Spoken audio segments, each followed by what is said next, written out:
Good afternoon. Thank you for coming. I appreciate it. What we're going to do today is a bit of science to start off. The title is Turning Rocks into Money, Science, Due Diligence, and a few dubious claims. Oh, by the way, my name is Brent Cook. I'm founder of Expiration Insights, which is now the letter that Joe Muzumdar has taken over in the rights. So we coordinate and work together, do a lot of trips, but it is his letter now. I'm just a senior advisor, if you will. All right, why bother with science and due diligence? Well, the odds of discovery, as you all know, are very low in this sector. Rule number one, don't lose money. Get out ahead of the crowd and find the fatal flaw as soon as possible, which is the two things Joe and I really focus on. If we know the odds of success are so low, if you can find what's wrong in a story that looks good, you can still make good money getting out ahead of the crowd. And here's why we do due diligence.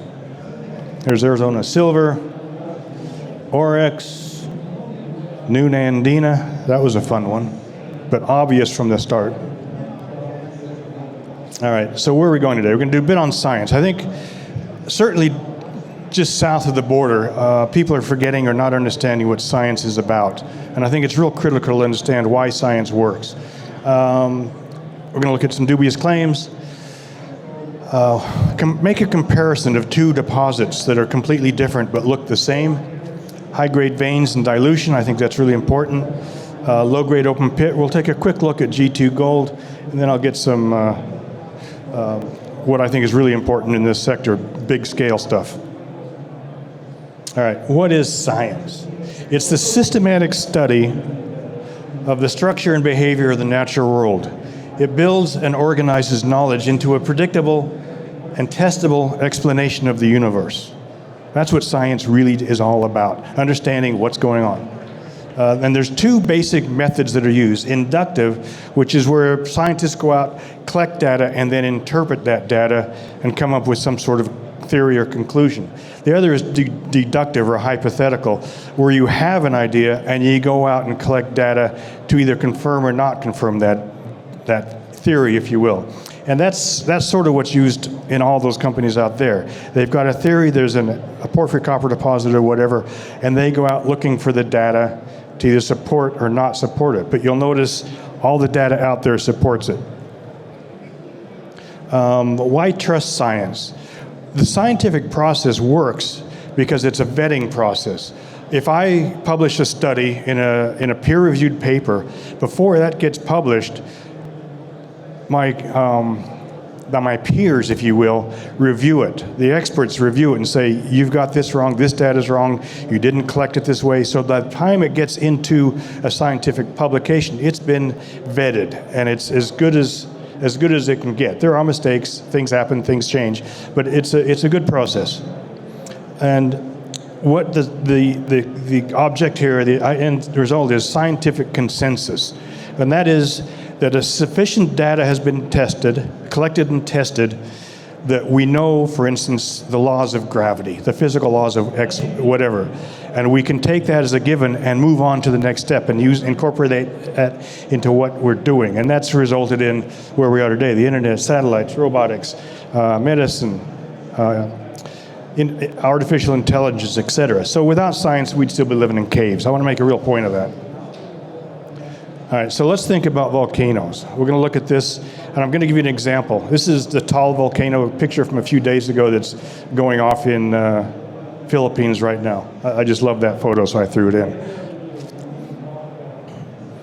All right, let's look at volcanic eruptions. This is data collected over the past 218 years from about 1800. And that top red line, let's see if I've got I don't seem to have a pointer.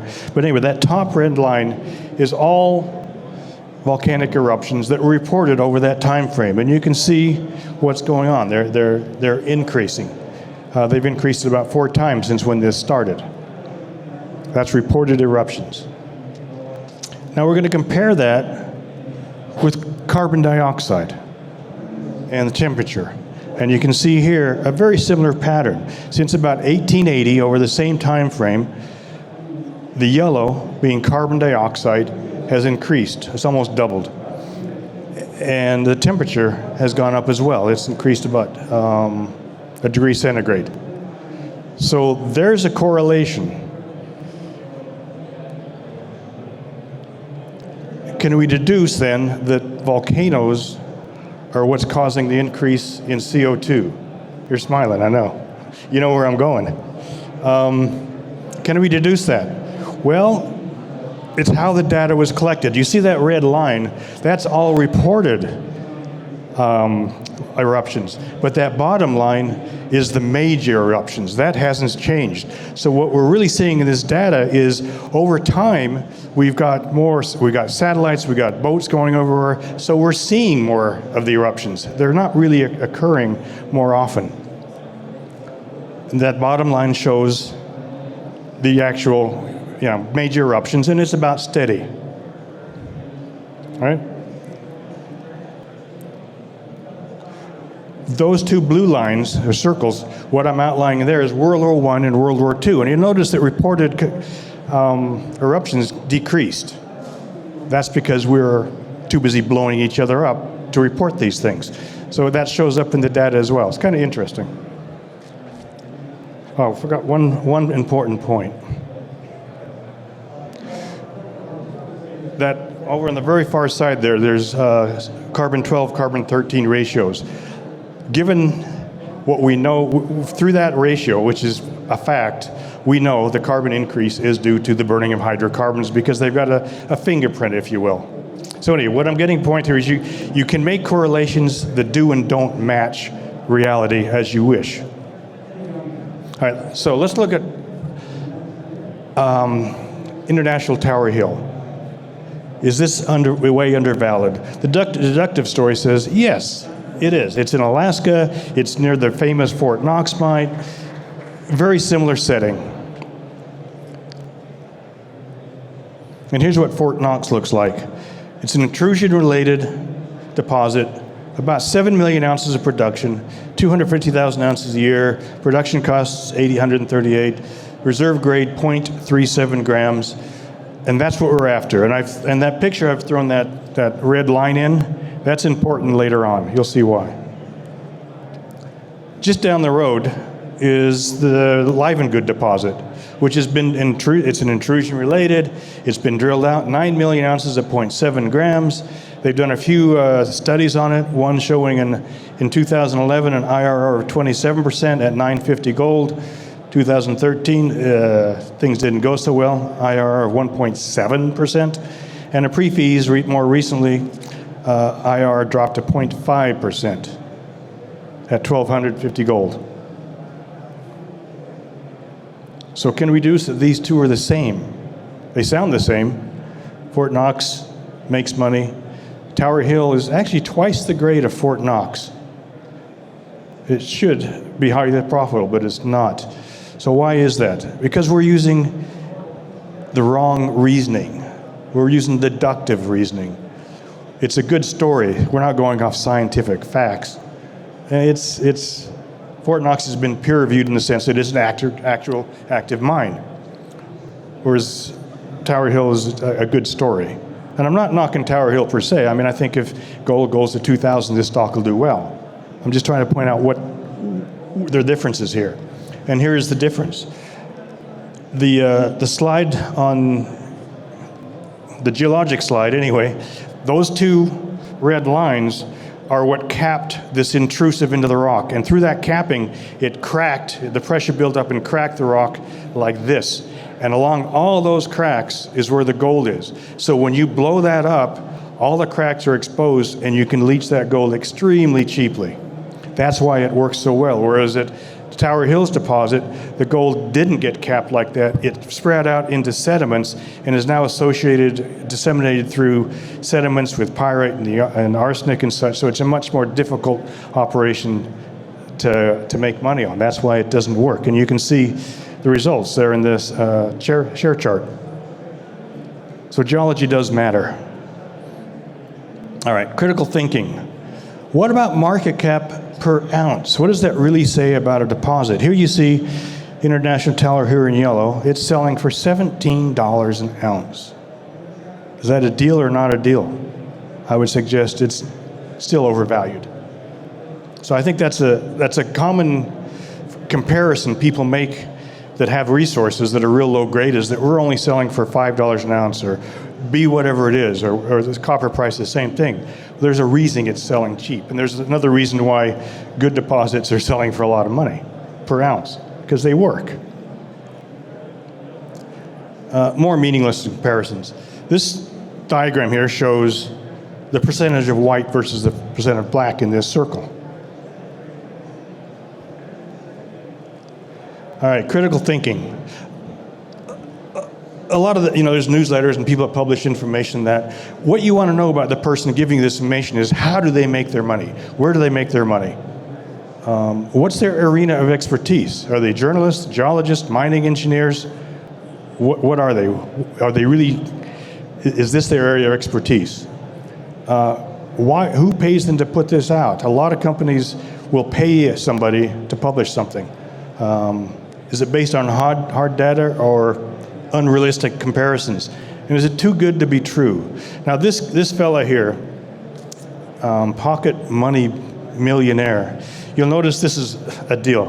This is a fantastic deal, and I'm going to bring out this bit here, which I got a kick out of. Non-disclosure agreement, expect. Now this came in the email, right? I got this in email, and I just thought it was entertaining that I can only share this with my largest family. All right, paid newsletter, Future Money Trends. This is one to watch out for. They recommended Marfil Mines, stinky CapEx. They raised $700,000 at 10 cents. Paid promotion, this is it, great deal. Don't even put your retirement money into this. They were paid $200,000 plus stock options. Here's the share price, and that red outline, that's when the promotion hit. So it works. And you can guess who is selling and who is buying. All right, let's do some geology. I've done this one before, but I think this is really key when you're looking at a company releasing drill results from veins, and that you need, in a vein deposit, you need good continuity. You need to be able to mine from one place to the next place to the next place and be certain of what's there. You also got to consider how thick this vein is. Now this is a real vein. Looking up at the top, this is another one. You can see the people down below. Those are the quartz veins. They're going to be mining high grade. So we're going to do some work on this. A mine is a terrible thing to waste. That's important to remember. So what I've done here is blue is the vein, if you will. And it's about 1.5 meters wide. It grades 10 grams. But if you're going to mine this, you can't mine just 1.5 meters. The mine is going to be about 3 meters wide. So you've got to add in another 1.5 meter of dead rock dilution to this. And what happens, that drops your grade from 10 grams to 5 grams.